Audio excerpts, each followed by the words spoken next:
तो यार मैं जानता हूँ इस बार के समर 2023 एनिमे ने तुम लोगों को थोड़ा सा डिसअपॉइंट किया क्योंकि ज्यादातर यहाँ पे काफी लोग एक्शन के दीवाने हैं। तो यार तुम लोग इस दिन से वाकिफ रहोगे, ले आए हो किसी एक के लिए नहीं बल्कि तुम सब के लिए jutsu Kaisen season 2 episode 1 explain in Hindi. ये एनिमे जो जो आगे बढ़ते चले जाएंगे मेरे भाई लोगों, इसमें एक्शन भी बढ़ता चला जाएगा। और इससे पहले मैं तुम लोगों को जुत्सु काइसेन के शोलो से मिलवाऊं, तुम लोग मेरी एक छोटी सी रिक्वेस्ट भी सुन लो। हाल ही में ही मेरे एग्जाम्स गुजरे हैं, जिन दिनों में मेरे पास वीडियो बनाने का बहुत कम समय था, जिस वजह से मेरी चैनल की रीच काफी ज्यादा कम हुई है। आप सबसे मैं एक छोटी सी रिक्वेस्ट करना चाहूंगा कि बस सिंपली इस वीडियो को आखिर तक देखना A to Z के साथ ही साथ वीडियो को लाइक करके कमेंट भी कर देना ताकि चैनल की रीच को बढ़ा दिया जाए। अगर गजब किस्म के एनिमे बडीज है तो उनके साथ भी शेयर कर दो। साथ ही साथ बैठ जाओ किसी ठंडी जगह पे क्योंकि इस एनिमे में बढ़ बढ़ के शोले देखने को मिलेंगे। तो चलो यार शुरू करते हैं।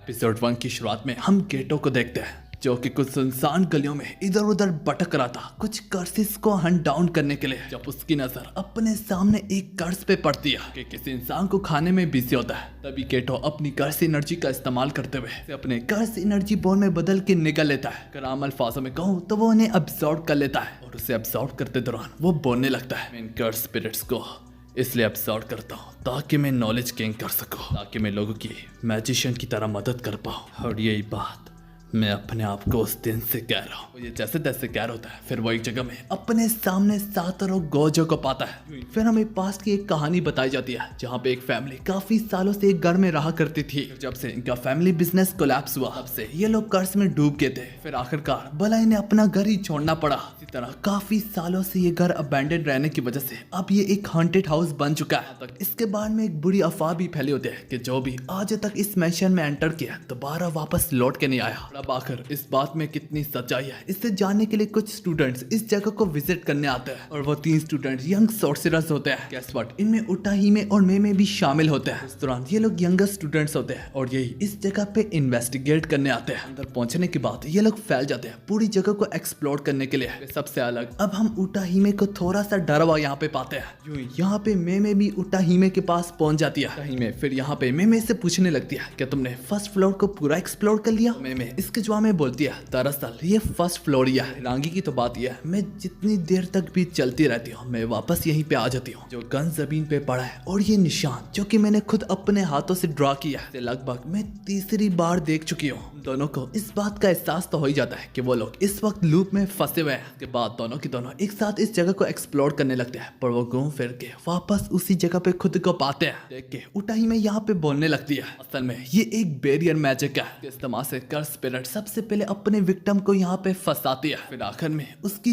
जान को नोच लेती है। शुरू में तो मैं समझी थी कि ये डोनट की शेप में है, पर मैं यहाँ पे पूरे तरीके से गलत थी। कि जितनी बार भी हम यहाँ से गुजरते हैं तुम्हारे मार्क का डिस्टेंस आगे पीछे होता रहता है। इसका मतलब अगर हम फुल स्पीड से यहाँ से भागे तो हम शायद से इस लूप को कोलैप्स कर सकते हैं। ये बात सुनने के बाद मैं उसे 90 पॉइंट्स देती है। उनके फुटाई में और कंफ्यूज होके उससे पूछने लगती है मेरे बाकाया 10 पॉइंट क्यों काट गए? इस पर मैं बोलती है ये प्लान ज्यादा आसान होगा अगर हम दोनों ऑपोजिट डायरेक्शंस में भागे। इसी प्लान पे वर्क करते हुए अब दोनों के दोनों ऑपोजिट डायरेक्शन में फुल स्पीड से भागने लगते हैं। देख पाते हैं देखते ही देखते पूरी की पूरी बिल्डिंग ही टूट जाती है। यहाँ पे कहीं जाके फिर इनकी मुलाकात होती है सातोरो गोजो हमारे जानी से। हमारे जानी ने इस पूरी की पूरी बिल्डिंग को तोड़ा होता है। यही पे सातोरो गोजो उटाहिमे का मजाक उड़ाने लगता है कि वो रोडी थी। इसी बात को लेके उटाहिमे और सातोरो गोजो के बीच में बहस शुरू हो जाती है। देखते देखते उटाहिमे अपने पीठ पीछे एक बहुत बड़े कर्स को पाती है जो कि बस उसकी जान को नोचने को जा रहा होता है। इससे पहले वो कर्स स्पिरिट उससे छू भी पाता, अचानक से एक शिनिगामी आके उस कर्स स्पिरिट को निगल लेता है। वो कर्स स्पिरिट किसी और का नहीं बल्कि गेटो का होता है। लोगों में हम वहाँ पे शोको को भी देखते हैं। यहाँ पे देख के उटाहिमे काफी खुश होती है और उसके गले जा लगती है। बीमे में तुबारी के बारे में पूछने लगती है कि आखिर उसका क्या हुआ।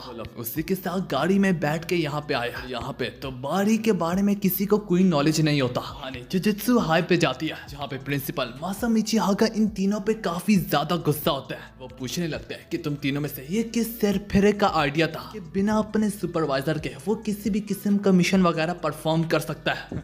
तो वो सारा का सारा इल्जाम सातोरो गोजो के सर पे देने लगता है। फिर हम पहली बार सातोरो गोजो को पिटते हुए देखते हैं। दूसरे सीन में हम सातोरू गोजो को कंप्लेन करते हुए देखते हैं अपने दोस्तों के सामने। यहाँ पे बात इंसानों से मुखातिब होकर कर रहा होता है। हाँ, आम इंसान जिन्हें कर्स स्पिरिट वगैरह नहीं दिखते, उन्हें बचाना वाकई में एक सर की दर्द है। गेटो भी आगे से इसी बात पर बोलने लगता है, मत भूलो इंसान की नेगेटिव थॉट्स की वजह से ये कर्स स्पिरिट वगैरह बनते हैं। इंसानों को बचाना जरूरी है और यही सोसाइटी का रूल है। वीक को प्रोटेक्ट करना है और स्ट्रॉन्ग को डिस्ट्रॉय करना है। बहस के बीच में शोको तो यहीं से निकल लेती है। यहाँ पे सातोरू भी तो सातोरू है, वो इसकी बातों को भी यहाँ तक मजाक उड़ाने लगता है। सातोरू से बोलने लगता है, तुम आल फाल बकरे हो और तुम्हारी इन्हीं बातों से मुझे उल्टी और घिन आती है। ये सारी बातें भी गेटो का भी दिमाग खराब करने लगती है और वो गुस्से में बोलने लगता है, सातोरू गोजो चलो फिर इसे बाल लिपटाते हैं। सातोरू गोजो इसके जवाब में बोलने लगता है, हाँ, मैं चलने के लिए तो तैयार हूँ, पर जरा ये बताओ क्या तुम्हें बाहर अकेले में जाने से डर लगता है? एक तरफ तो दोनों की दोनों काफी ज्यादा सीरियस हो जाते हैं। देखते देखते यहाँ पे मासामिची हागा एंट्री मारते हैं, पर दोनों की दोनों लड़ाई छोड़ के नाटक करने लगते कि जैसे कि वो एक्सरसाइज कर रहे थे। मासामिची हागा यहाँ पे बोलने लगता है, शोगो का है, खैर जो भी, ये मिशन तुम दोनों के लिए मिला है। मिशन को सीरियस लेना, तुम लोगों को एक लड़की का बॉडीगार्ड खिलाना है। जैसे तैसे उस लड़की का जिक्र कर रहा होता है, कहानी उसी लड़की की तरफ जाती है। मासामिची हागा दोनों को इसी लड़की के बारे में बता रहा होता है। लड़की मास्टर टेंजन के लिए वेसल बनने को जा रही है। मास्टर टेंजन के पास द आर्ट ऑफ इमोर्टैलिटी है, मगर इसका यह मतलब नहीं वो पूरे तरीके से इमोर्टल है। नॉलेज को याद रखने के लिए बार बार बॉडीज को बदलना पड़ता है। इस बार वो लड़की उनके लिए वेसल है। सातोरू इस पूरे फिनोमेना को काफी ज्यादा कूल पाता है कि गेटो उसे एक्सप्लेन करते हुए बोलने लगता है, मास्टर टेंजन पहले जैसे हर किसने रहेंगे, यहाँ तक उनकी पर्सनैलिटी भी बदल जाएगी। उन्हें भी टर्म्स ऑफ स्टार कॉरिडोर के अंदर ही रहना होगा, वैसे वो जुजुत्सु हाई की लोकेशन को प्रोटेक्ट में रख सके। तो इसी वजह से ये सेरेमनी 500 सालों में सिर्फ एक ही बार होती है। मासामिची हामा उन्हें बताते हैं, हाँ उस लड़की की लोकेशन लीक हो चुकी है और यहाँ तक 2 लोग उसे मारने भी निकल चुके हैं। इसी वजह से तुम लोगों को यही जॉब है कि तुम लोगों ने इस लड़की को प्रोटेक्ट करना है। और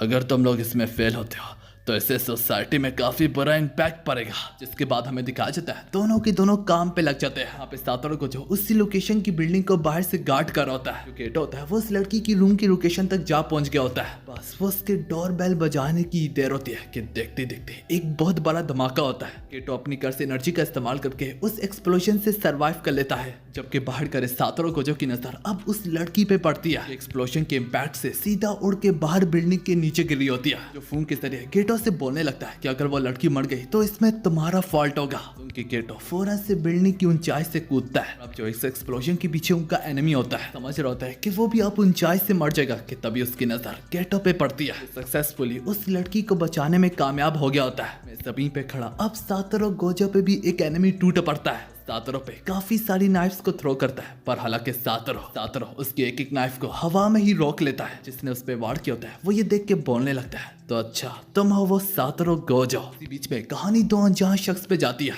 क्योंकि एक पास में मौजूद बिल्डिंग से थोड़ी दूरी से ये सब कुछ देख रहे होते हैं। इनमें से एक बोलने लगता है, तो ये सब कुछ शुरू हो चुका है और जहाँ तक मुझे खुद लगता है बांसाई के लोग जुजुत्सु को आखिर कहाँ ही हरा सकते हैं और मैं तुम्हें पे बैक फुल करूंगा। साथ वाला शख्स बोलने लगता है, मेरा नाम है फुशिगुरु और मैं इस ऑफर को एक्सेप्ट करता हूँ। तुम लोगों के नॉलेज के लिए मैं बता दूं, मिगुरु फुशिगुरु का फादर है। और इसी के साथ हमारी वाली एपिसोड यहाँ पे खत्म होती है।